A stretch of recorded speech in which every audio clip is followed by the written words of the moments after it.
The back puck lights are done.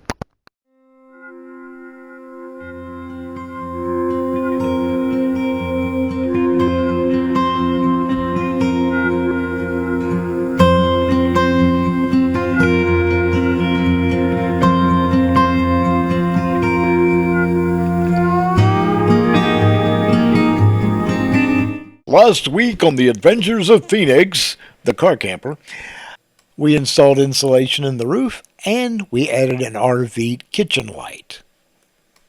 And today we are going to install puck lights and have a little fun with wiring. Well, we're still working on the headliner. I'm adding some black accented puck lights around the top. I thought this would look really good against the gray fabric of the headliner.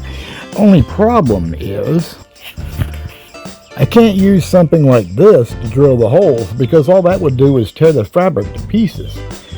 I have something on the way if Amazon's quick enough about it.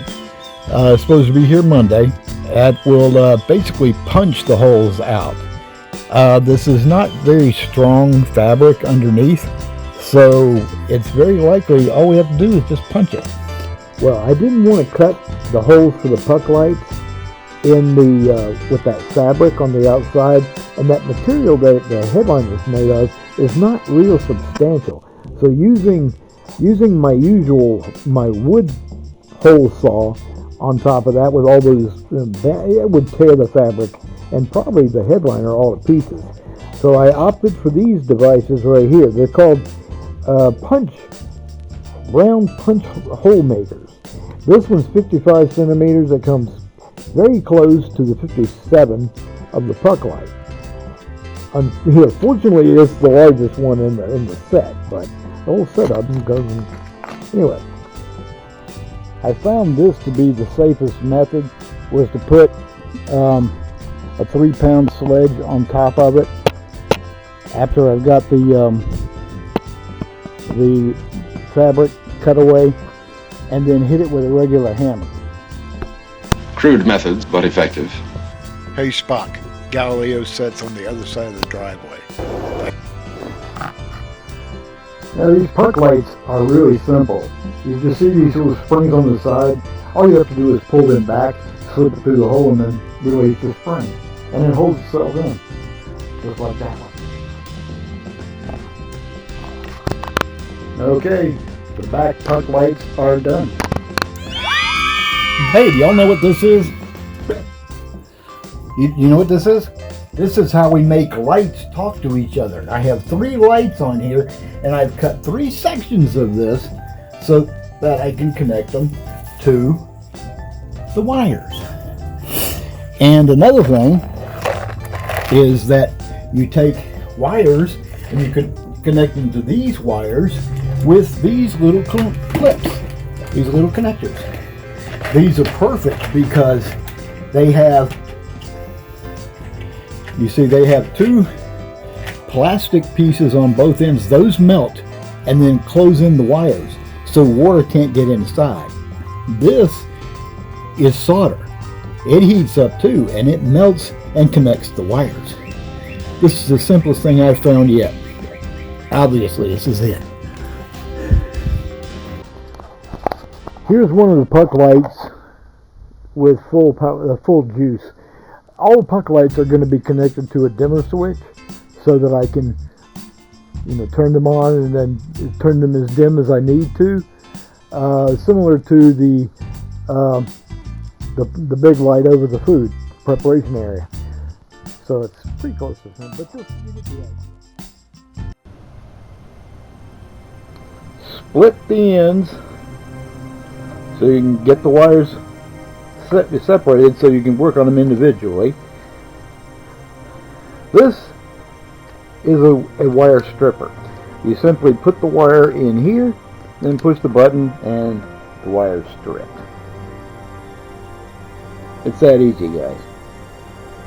It's that easy. Isn't that wonderful?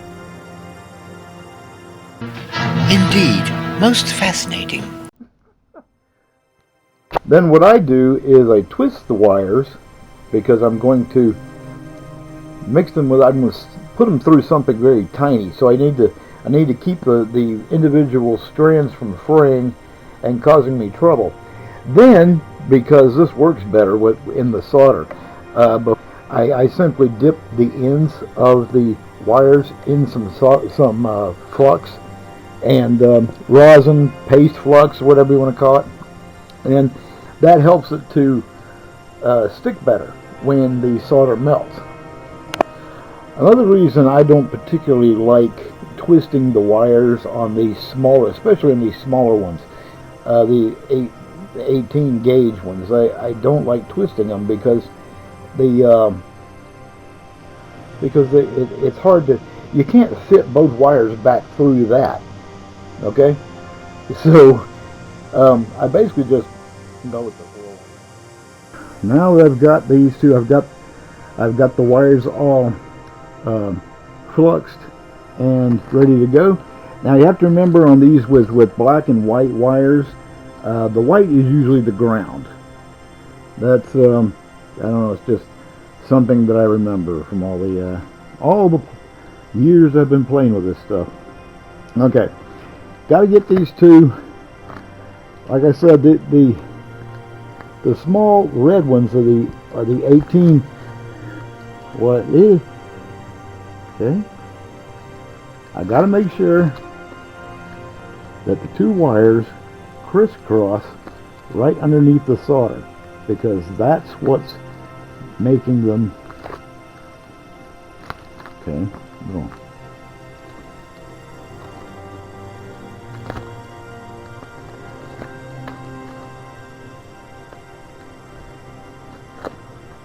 Okay.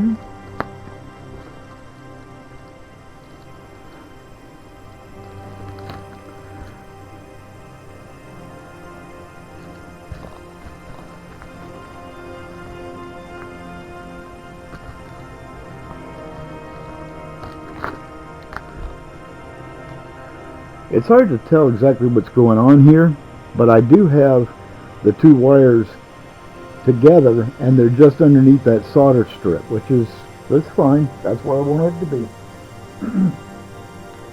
Then I just take the heat gun and I usually start on one end or the other and hit that plastic part. You see it melt? That's when you know it's actually making contact with the wire. Then move it down to the other end. And keep on it until it melts. And then I come back and hit the middle to get the solder melted. Once it melts and attaches itself to the wires, you're good. You have a connection. Okay, I got this one connected. Notice this. There are 3 puck lights. That's 1. That over there is 2, and that one over there is 3. Now the one on this end, it's the last one in the row, so I don't need anything but one wire in it. Just one wire each. The red and the positive and the negative. But with this one, this other connection,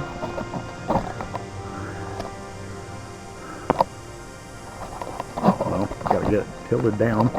Okay, I'm going to need to put 2 wires together. I'm going to need to put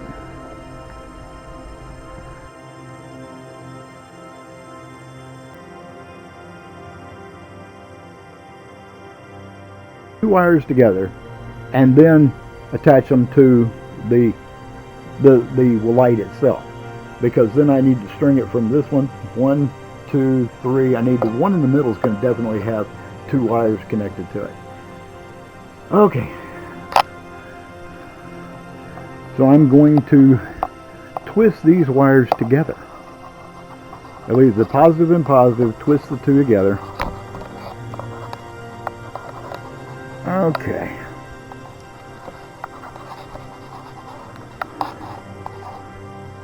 So I've got the wires twisted together, and now I'm not going to use one of the red connectors because they're too small. I have to use the blue one, which is the next step up. Then I'll do the same thing I did before.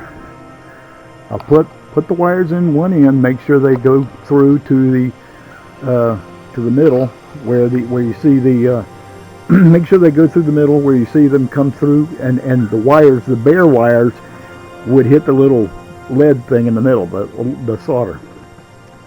Then you take the other wire, which in this case is the black one, and I know black and positive don't really make sense, but that's the way they design these lights, so we got to go with it. You can see right there the wires are connected. They're close. Now I need to just seal it up, and I like I said, I seal the ends first because it's once the plastic melts and gets onto the wires aren't moving, so that's why I do it that way.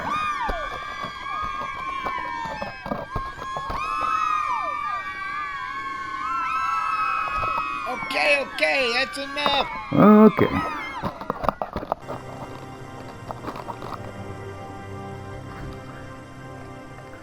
Then we take the heat gun and apply the heat. Whoop. It's slick. Okay. That black seems to slide more, so I'm going to go ahead and seal that one first.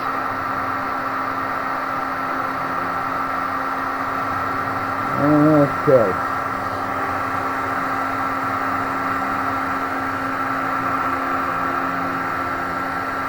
And now for the middle.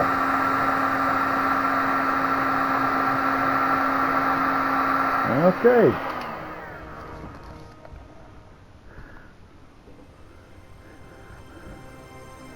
That wire's done.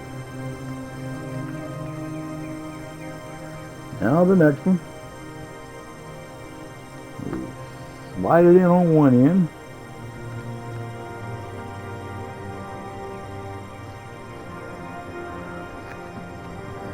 Sorry about my fingers. I had a stroke 20 years ago, and it hit my right side, so my right side tends to shake a bit, but it still works for the most part.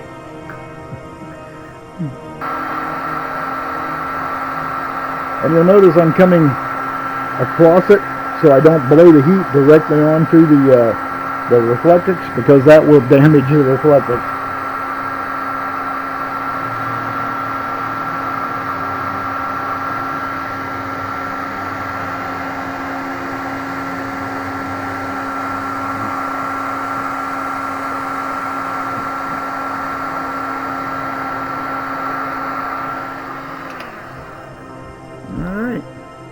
The positive and negative connections in wiring can be very complicated, so I tried to simplify this as much as possible with this diagram. I hope it helps.